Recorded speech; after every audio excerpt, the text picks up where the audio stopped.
भाई what's up my YouTube family, welcome back to my channel Kawal vlogs. तो क्या हाल है आप सभी के, होप करता हूँ सब बहुत बढ़िया होंगे। तो भाई आज फिर से मैं ले आया हूँ एक नया ओनरशिप रिव्यू। बहुत टाइम हो गया था यार, मैं बाइक्स के रिव्यूज कर रहा था जो नई नई बाइक लॉन्च हो रही है, बट बहुत टाइम से ना ओनरशिप रिव्यू नहीं आ रहा था। तो सोचा आज एक आपको ना ओनरशिप रिव्यू देता हूँ। और जैसा कि आप देख पा रहे हो भाई, सामने खड़ी है रॉयल एनफील्ड हिमालयन 450, जो कि हाल में ही इसी साल लॉन्च हुई है।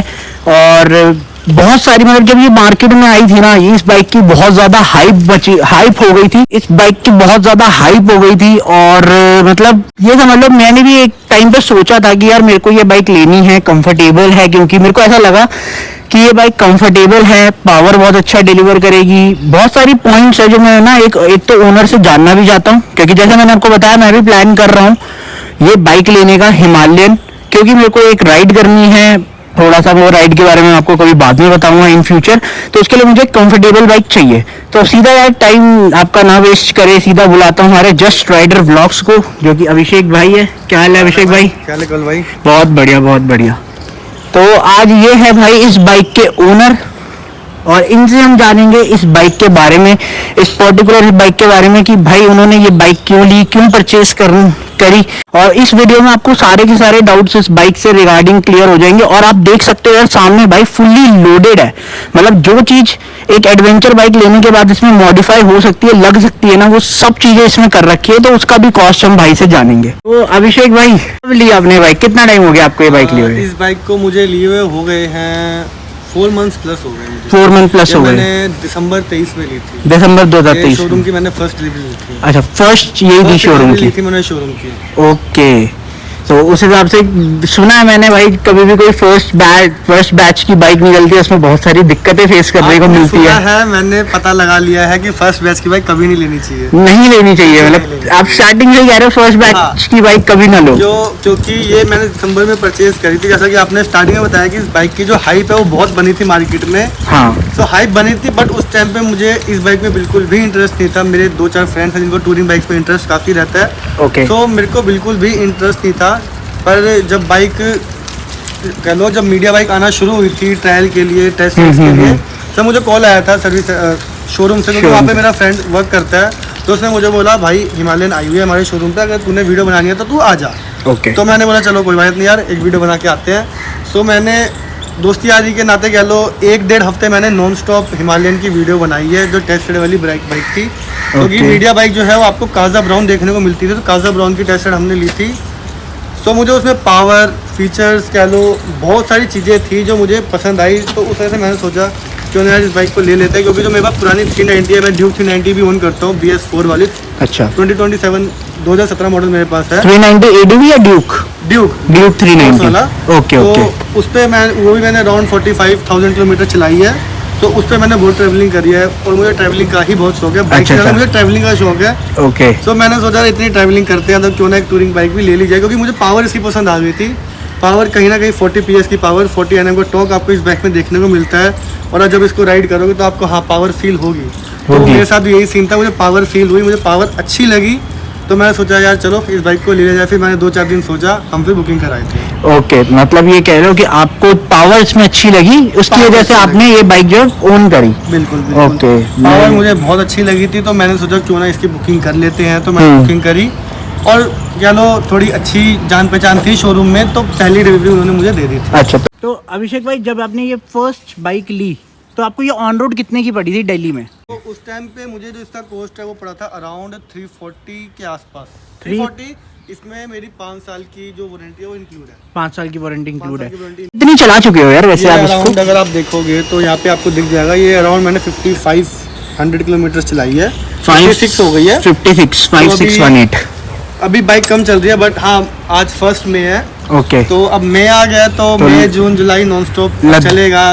तो हो सकता है 3 महीने में 15,000 भी चल जाए। 15,000 भी चल जाए। मतलब आप अभी तक कितनी राइड कर चुके हो वैसे इस पे? मैंने लेने के बाद 500 के बाद मैंने फर्स्ट सर्विस जब कराई थी, तो फर्स्ट सर्विस के बाद मैं जनवरी में उज्जैन गया था, मैं MP गया था, वहाँ पे मेरी 2000 चली थी, 1900 के आसपास। देन उसके बाद से मैं फरवरी में अयोध्या गया था, जब राम मंदिर खुला था 22 को। देन वहाँ पे मेरी अराउंड 1600 चली थी। फिर उसके बाद मार्च आ गया, फिर बाइक में थोड़ी दिक्कत आना शुरू हो गई थी, तो उसके बाद फिर हम कहीं गए नहीं। मार्च पूरा मार्च हम कहीं नहीं गए। ओके। फिर अप्रैल में भी, मतलब मार्च और अप्रैल मेरा बाइक के साथ ही निकला है पूरा दिल्ली में। तो मार्च अप्रैल में मेरी बाइक मैक्सिमम कह रहा हूँ 1000 चली होगी, 1000 चली होगी। ओके। मतलब आप ये लगा लो, जो बंदा अपनी बाइक हर महीने 2-2.5 हज़ार चला रहा है, उसकी बाइक 2 महीने में 1000 चली है। तो वो भी अभी आएंगे धीरे धीरे, वो भी आते हैं उस बारे में भी आते हैं। अच्छा, तो आप अभी सर्विस का कह रहे थे कि आपने फर्स्ट सर्विस के बाद आप इसको इतनी चला चुके हो, तो सर्विस ड्यूरेशन क्या है आपको? फर्स्ट सर्विस का क्या कॉस्ट बैठा? जब फर्स्ट सर्विस मैंने अराउंड आपकी 1 मंथ या फिर 500 किलोमीटर पे होती है। ओके। तो फर्स्ट सर्विस का कॉस्ट मुझे अराउंड 1600 आया था। 1600, जिसमें आपका इंजन ऑयल चेंज होगा, जो आरी वाले अपना इंजन ऑयल डालते हैं। Okay. वो अराउंड 2.1 लीटर्स आपका हिमालयन, नई वाली हिमालयन में डलता है। उसके बाद आपका एयर फिल्टर ओपन किया जाएगा, टैंक उठाकर उसको क्लीन करेंगे। बाकी वही नॉर्मल ऑयल फिल्टर वगैरह साथ में चेंज होगा ऑयल के साथ। बेसिक सर्विसिंग, चैन लूब, चैन क्लीन, ये सब बेसिक सर्विस। वॉशिंग होगी। 1600 कॉस्ट करेगी। 1600 मतलब ये कह सकते हैं ठीक है, एक मतलब ना ज्यादा महंगी है ना ज्यादा सस्ती है, इसके हिसाब से 450 सीसी का इंजन है। तो सर्विस तो सस्ती है, अगर मैं पेड भी करूंगा तो 3000 पहुंच जाएगी मैक्सिमम, एयर फिल्टर चेंज वगैरह करके। वो तो अभी देखो रेट्स अभी मार्केट में आएंगे, अभी एयर फिल्टर का रेट भी क्लियर नहीं है। क्योंकि अभी सेकंड सर्विस ही मोस्टली लोगों ने करवाई है, अभी थर्ड तक कोई नहीं गया।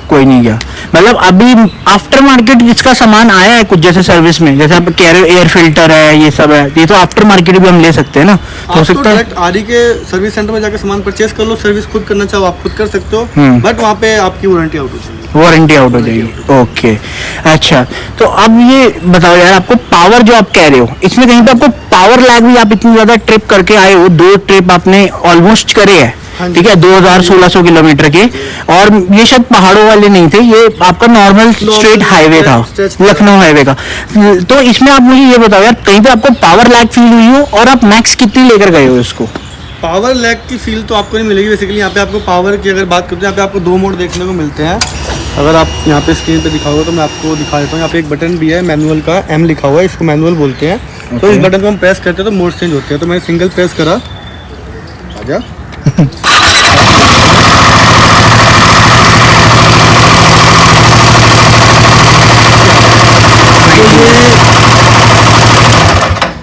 ये आपको यहाँ पे मोड देखने को मिलते हैं, राइड मोड। हाँ। तो पहला आपको परफॉर्मेंस मोड देखने को मिलेगा, देन उसके बाद दोबारा परफॉर्मेंस है, बट इसमें आपका जो रियर एबीएस है वो ऑफ हो जाता है। देन थर्ड में eco ABS on, and fourth में इको एबीएस ऑफ। अच्छा, ओके। तो मैंने यहाँ पे जो फर्स्ट राइड करी थी उज्जैन वाली, मैंने उसको इको मोड पे चलाया था। तो इको मोड पे जब चला रहा था तो मैंने वहाँ पे ये फील किया कि इको मोड पे जो पावर है वो लैग हो रही है, पावर लैग हो रही है, क्योंकि वो फिर बाइक अपने हिसाब से पिकअप लेती है, पेट्रोल लेती है। इकोनॉमिक मोड है बेसिकली। तो इकोनॉमिक मोड में क्या होता है, कोई सी भी गाड़ी हो वो अपने हिसाब से ही करेगी, आप उसको मैनुअली नहीं राइड कर सकते हो। तो मैंने उसको पूरा इकोनॉमिक मोड पे चलाया था। देन उसके बाद मुझे फील हुआ कि यार इकोनॉमिक मोड में मुझे बाइक नहीं चलानी चाहिए, और इकोनॉमिक मोड चलाने के बाद ही मुझे बाद में थोड़ा थोड़ा इशू आना शुरू हो गया था। तो मुझे ऐसा फील हुआ कहीं इको मोड पर चलाने की वजह से तो मुझे कहीं इंजन में कोई दिक्कत नहीं आई, क्योंकि साउंड मेरा थोड़ा बढ़ने लगा था। ओके। और इंजन का साउंड भी यहाँ पे आ गया था रिटर्न आते वक्त, तो मैं थोड़ा डाउट में आ गया था। तो उसके बाद फिर मैंने कॉल करी कंपनी में, तो कह रहे नॉर्मल है, कोई दिक्कत नहीं। पर उसके बाद से मैंने सिर्फ परफॉर्मेंस मोड बाइक चलाई है। अच्छा, तो मैंने ये फील किया, क्योंकि चाहे इको मोड हो चाहे परफॉर्मेंस मोड हो, मुझे माइलेज में कोई डिफरेंस नहीं लगा।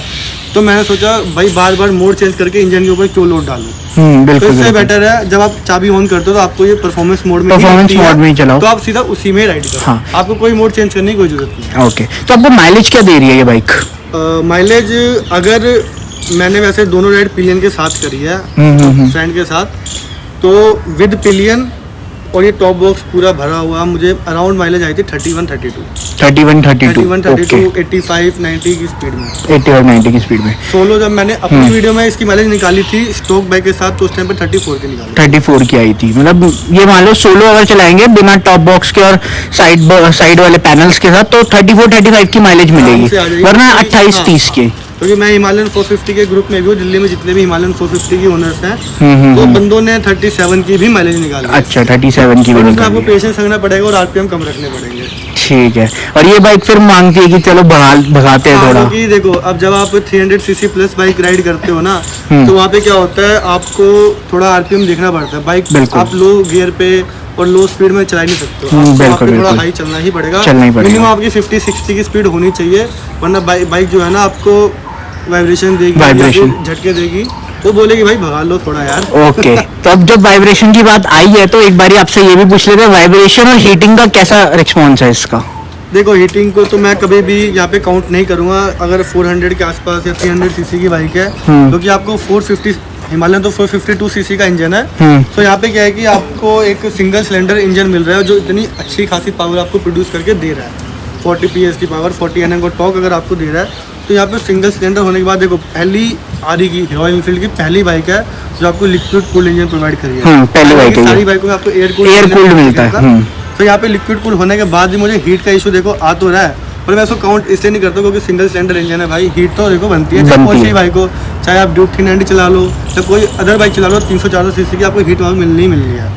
ठीक है। और वाइब्रेशन तो देखो है यार, आरी का तो नाम ही वाइब्रेशन है। आरी का नाम ही वाइब्रेशन है, बिल्कुल तो सही है। वाइब्रेशन यहाँ पे आपको मिलती है, पर उतनी नहीं जितनी और बाइकों में, जैसे बुलेट में कह लो या फिर GT इंटरसेप्टर में कह लो, वाइब्रेशन है।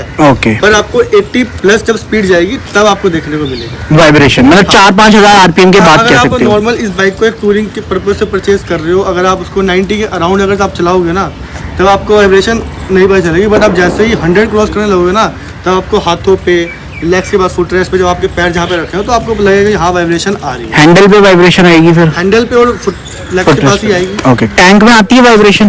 टैंक में नहीं आएगी। टैंक में नहीं आएगी। जनरली बाइक्स में होता है जो टैंक के पास आते हैं, पर यहाँ पे टैंक में आपको फील होगी, आपको हाथों में और पैरों में फील होगी। अब कुछ बेसिक बातें और कर लेते हैं, फिर थोड़ा डीप पे जाएंगे इसमें, ठीक है? सीट कंफर्ट कैसा है यार इसका? मैं पहले 391 करता हूँ, तो उसके मुकाबले कंपेयर करूंगा तो भाई मुझे तो इससे मजा ही आ रहा है। बट हाँ, अगर आप पहले से टूरिंग बाइक राइड करते हो, उसके बाद अगर आप इसको परचेज करने की सोच रहे हो, तो आपको यहाँ पे टूरिंग सीट लगवानी पड़ेगी। तो आप कभी ऐसा पिलियन बैठे हो या आपने पिलियन से पूछा हो कि पिलियन का सीट कंफर्ट कैसा है?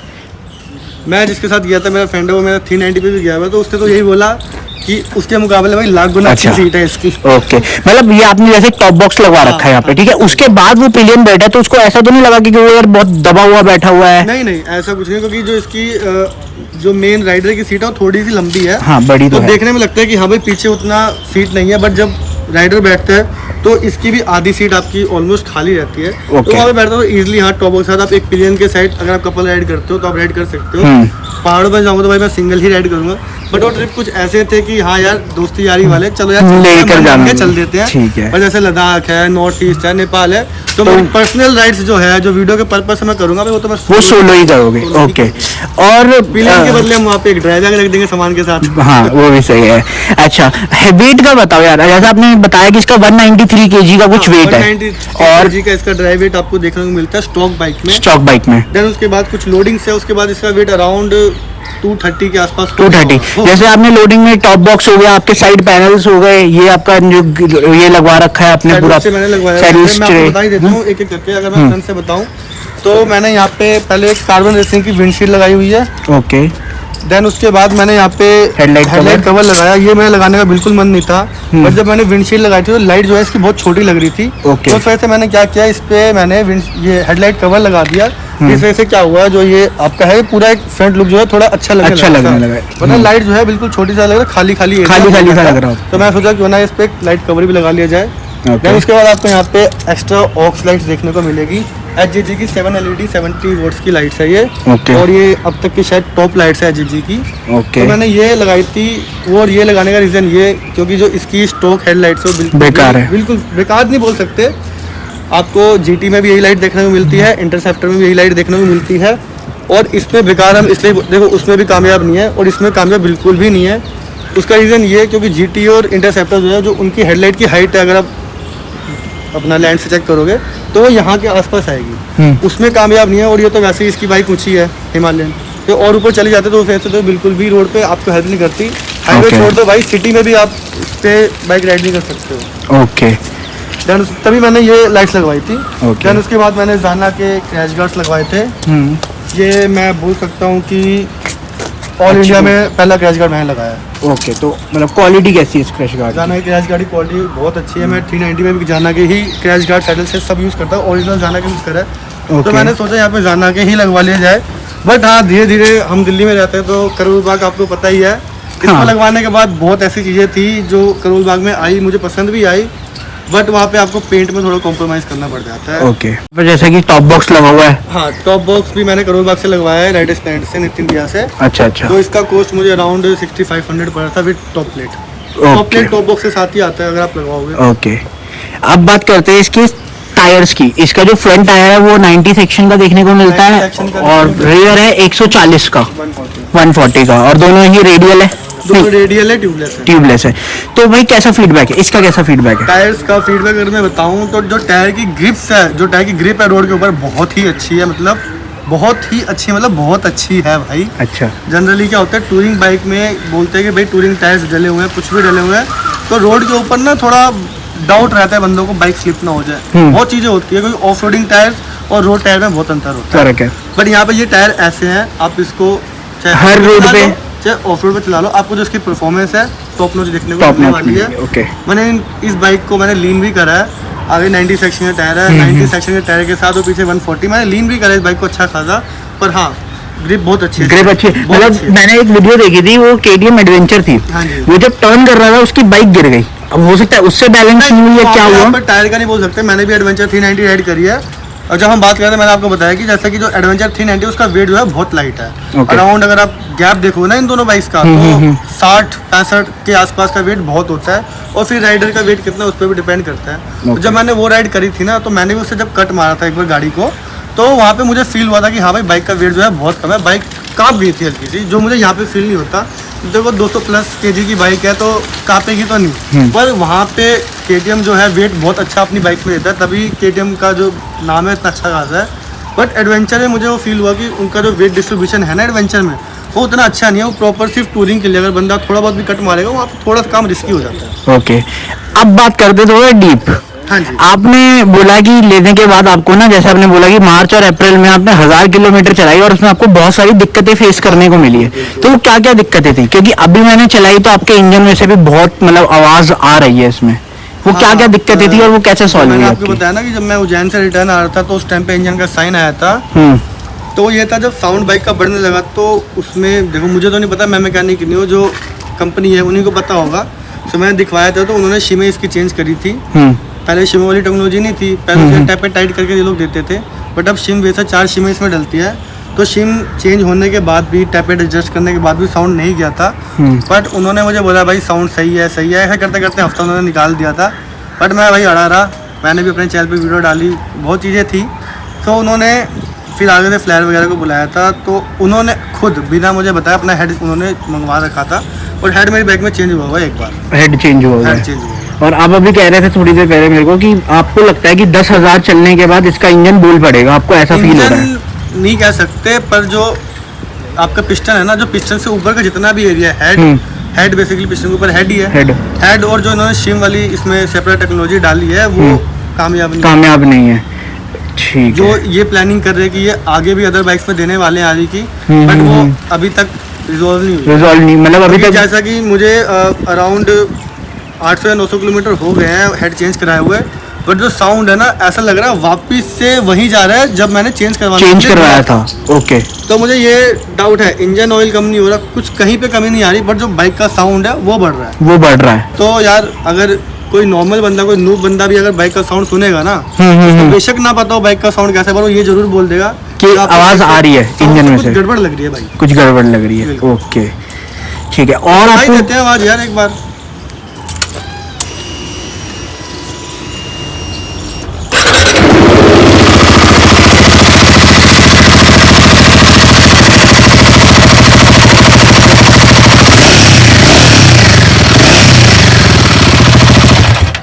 मेरे को अभी तो नहीं लगा, बट जब मैंने चलाई थी तब मेरे को ज्यादा फील हुआ है, आवाज जो आ रही थी ना इंजन में से, वो चलाते वक्त पता चला मेरे को आई है। कह सकते हैं कोई बाइक काफी देर से खड़ी है तो थोड़ा डाउन पड़ेगा होगा। जब बाइक हीट होती है तब जो मेन प्रॉब्लम है पता तभी लगती है, तभी चलती है। ओके, और आपको क्या क्या इसमें दिक्कतें फेस करने को मिली है लेने के बाद? तो देखो, जब एक बार आपके मन में डाउट आ जाए ना, तो आप उसको उस तरीके से कभी चला ही नहीं पाओगे, जैसे कि आपने जब नई परचेज करी थी। तो वही चक्कर है कि हाँ, मेरे को अभी भी लगता है कि भाई बाइक में कुछ दिक्कत होगी। बंदे बोलते हैं भाई कि साउंड लग रहा है भाई सेम ही आ रहा है जो खराब वाली बाइक दी थी आपने। 4-5 हज़ार के बाद आपको थोड़ा डर लगता होगा। तो मैं अभी भी बात करता हूँ अपने राइडर फ्रेंड से, तो मेरे को यही लगता है कि भाई जैसे कि ये सीन चेंज हुआ मेरे साथ, तो मुझे अभी भी डाउट होता है कि भाई कहीं 10,000 किलोमीटर के बाद 5,000 किलोमीटर के बाद कहीं दोबारा से हेड की दिक्कत ना आ जाए, दोबारा हेड की दिक्कत ना आ जाए। और ऐसा ना हो कि भाई मुझे पता नहीं लगा तो हेड के साथ साथ और भी कई चीज़ें जो है बाइक में खराब ना हो जाए। हो सके ऐसा ना हो कि इंजन ही पूरा वो तो भाई भाई आगे फ्यूचर है, वो तो पता नहीं, कुछ भी हो सकता है। बिल्कुल बिल्कुल। उसके बाद फिर अप्रैल आया जब मैंने नेपाल की प्लानिंग कर रखी थी, फिर वो भी मेरा पोस्टपोन हो गया था। तो इसमें कॉन्सेट का इशू है, कॉन्सेट का इशू है, कॉन्सेट का इशू पुरानी बाइक्स में भी था, इसमें भी है, जो आ रही आज तक रिजॉल्व नहीं कर पाई। और हिमालयन में तो क्या हर बाइक में होता है, बट हिमालयन में ज़्यादा इसलिए देखने को मिलता है क्योंकि टूरिंग बाइक है। ओके। हिमालय आप अगर सर्विस सेंटर जाओगे आरी के, तो आपको वहाँ पे एक सेक्शन हमेशा ऐसा दिखेगा जहाँ पे हैंडल जो है टेढ़े पड़े हैं कॉन्सेट के लिए। ओके। तो आरी के साथ आरी की जो कंपनी है भाई, वो आज तक इतने साल हो गए आरी को आए हुए, वो कॉन्सेट रिजॉल्व कर ही नहीं पाई है। ओके। और आप इसके ब्रेकिंग के बारे में बता रहे थे कि आपका जो ब्रेक पैड है वो बस 5,000 किलोमीटर चलते हैं। मैं ये नहीं कह रही, कंपनी बोल रही है, कंपनी ही बोल रही है। अगर आप सिटी राइड करते हो तो आपके जो ब्रेक पैड से 4,500 या 5,000 किलोमीटर के बाद खत्म हो जाएगा। अच्छा। और ओके। मैंने तो 55 से चलाई है, बट अभी मेरे पास 30 या 35% ब्रेक पैड बची है। उसका रीजन ये है क्योंकि मैं ट्रैवल करता हूँ, तो हाईवे के ऊपर जब हम लोग होते हैं तो वहाँ पे ब्रेक जो है बहुत कम यूज होती है। तो उस वजह से मेरी 30%, मतलब ये कह लो अगर कंपनी 5,000 क्लेम कर रही है तो हाँ 8,000 तक मैं खींच सकता हूँ अगर मैं हाईवे राइड्स करता हूँ। बट उससे बड़ी दिक्कत ये है कि जो ब्रेक पैड्स जो बंदा सिटी राइड कर रहा है, नॉर्मल ब्रेकिंग बहुत यूज़ करता है, उसके लिए ब्रेक पैड बहुत महंगी पड़ने वाली है, महंगी पड़ने वाली है, क्योंकि ब्रेक पैड्स के प्राइस जो है वो आ चुके हैं। और ब्रेक पैड्स का प्राइस जो है अराउंड लगाकर 7,000 है। 7,000 आगे पीछे पेयर पूरा महंगे है। अगर 400 सीसी के सेगमेंट के हिसाब से देखें तो बहुत महंगे है। अच्छा, तो आप तो वेट कर रहा हूँ भाई, आफ्टर मार्केट आए तो आफ्टर मार्केट यूज करेंगे। अच्छा, आपने जब ये बाइक ली थी तो आपका इस चीज में ही क्यों मन बना? और भी बहुत सारी थी एडवेंचर में, अगर देखा जाए तो KTM हो गई या फिर SG की हो गई, एक SG की भी है ना एडवेंचर बाइक की भी है, जो हिमालयन की कॉपी जिसको हम बोलते हैं। हाँ, हिमालयन की कॉपी जिसे बोलते हैं। देखो हिमालयन मैंने जो 411 थी वो मैंने आज तक नहीं चलाई। इसमें मुझे इंटरेस्ट देखो तो पावर की वजह से था, और दूसरा ये था कि भाई कुछ चेंज करते हैं। 3 साल हो गए 398 चलाते हुए, मन तो था देखो बाइक चेंज करनी है, मन था भाई GT लेंगे, पर मैं सोचा भाई ट्रैवल का पर्पस है तो अभी ये लेते हैं। इन फ्यूचर कभी 1 साल के बाद फिर कभी देखेंगे तो कोई स्पोर्ट्स बाइक लेंगे। तो मेरा ये था कि भाई टूरिंग करनी है तो एक बाइक ले ही लेते हैं। ऐसा कुछ था नहीं कि भाई वो मैंने सर्च करा, नहीं भाई गए और ले ली। मतलब ये है कि अगर आपको टूरिंग कर रही है तो बेस्ट कंफर्टेबल बाइक है ये। हाँ, मैंने उसी के साथ देखा, मार्केट में नई बाइक थी, एक वीडियो के पर्पस से ही मैंने ये बाइक खरीदी कि हाँ भाई मार्केट में है, अभी लेते हैं तो थोड़ा चलो रहेगा। जैसे हाइप बनी थी, हाइप की हम बात कर रहे हैं बार बार, हाइप बनी थी तो भाई अच्छी खासी हाइप थी, अच्छी खासी इसकी टेस्टिंग चली है, लोगों ने करी है टेस्टिंग, तो भाई उस हिसाब से हाँ देखो लेनी है। बाइक जब आती है मार्केट में तो जब तक 3-4 महीने नहीं हो जाएंगे रोड पे उतरे हुए बाइक्स को, तब तक उसकी रियलिटी सामने नहीं आती। तो आज 4 महीने हो गए हैं, जितने भी ओनर्स हैं सब परेशान है इससे। सिर्फ एक चीज़ के लिए, वो है इंजन की वजह से कॉन्सेप्ट। ओके। अच्छा, तो ऑल ओवर बाइक में कोई भी दिक्कत नहीं, चाहे TFT डिस्प्ले हो चाहे कुछ भी हो, कंफर्ट लेवल को ले लो, कुछ भी देख लो, रोड प्रेजेंस को ले लो, रोड प्रेजेंस तो इसकी टॉप नॉच है भाई। हर बंदा बोलता है कौन सी बाइक है भाई, क्योंकि आरी से चलो ऐसी एक्सपेक्टेशन नहीं थी वो ऐसी बाइक निकालेगा। हाँ, क्योंकि ये थोड़ा ब्रॉड भी है। हाँ, तो कह लो GS वाली फीलिंग आ जाती है कह लो। बट हाँ वही था कि यार जब तक चाहे बाइक हो चाहे इंसान हो भाई, उसका अगर दिल अगर सही नहीं है तो फिर पूरे शरीर का कोई फायदा नहीं। तो अब एक लास्ट क्वेश्चन मैं आपसे पूछता हूँ, आपने लेने के बाद जितने भी इसमें आपने मॉडिफिकेशन कराई, आपका कितना कॉस्ट बैठा होगा लेने के बाद? अगर मैंने वैसे वीडियो बना रखी है, पर उसके बाद ही मैंने कुछ चीज़ें और लगवाई थी। ये अराउंड मेरा 30 या 32,000 के आसपास लेने के बाद, मतलब इतने का मतलब ये समझ लो अगर किसी को प्रॉपर जो मैंने वैसे ट्रैवल में खर्चा वो नहीं, ओनली एक्सेसरीज अगर मैं बताऊं, मतलब लेने के बाद अगर कोई ट्रैवलिंग करना चाहता है और वो ये सारे मॉडिफिकेशंस कराना चाहता है तो कम से कम 30 to 35,000 उसका लगने वाला है, डिपेंडिंग ऑन। तब लगेगा जब आप एक टॉप नॉच की क्वालिटी देख रहे हो। तो मैंने इसके ऊपर अपने चैनल पे वीडियो बनाई हुई है, क्योंकि मैंने जितनी भी इसमें एक्सेसरी लगवाई है सब ढूंढ के लगवाई है और टॉप नॉच लगवाई है। अगर मैं इस चाहे हैंड गार्ड की बात करूँ, ऐसा हैंड गार्ड मैं कह रहा हूँ किसी हिमालय में आपको देखने को नहीं मिलेगा। ओके। तो मैंने जितनी भी चीज़ें लगाई सारी टॉप नॉच है, सारी टॉप नॉच। अच्छा, तो चलो यही था एक ओनरशिप रिव्यू, सारी की सारी डिटेल्स जो है अभिषेक भाई ने शेयर करी है आपके साथ। बाकी इनका भी एक चैनल है जस्ट राइडर ब्लॉग्स, तो जाकर वहां पर भी देख सकते हैं। ये इस पर्टिकुलर बाइक के बारे में आपको सारी की सारी इन्फॉर्मेशन देंगे, या ऐसे इससे कोई भी अगर बाइक को कंपेयर करना है तो वो भी इनके चैनल पे आपको देखने को मिल जाएगी। बाकी ठीक है, थैंक यू सो मच अभिषेक भाई, आप आए, आपने अपना टाइम दिया। कोई दिक्कत नहीं भाई, एक राइड प्लान करेंगे जल्दी इनके साथ भी। राइड रिव्यू बनाओ, राइड प्लान करो, कोई दिक्कत नहीं है। चलो ओके, तो बाकी फिर ठीक है, मिलते हैं। अब मेरा मन कर रहा है यार एक बार इसको चलाऊं और थोड़ा सा ना आपको चलाकर भी इसका फीडबैक बताऊं कि कैसा लगता है और किसके लिए कंफर्टेबल होने वाली है। बाकी मिलते हैं फिर किसी और ब्लॉग में, तब तक के लिए signing off, take care all of you.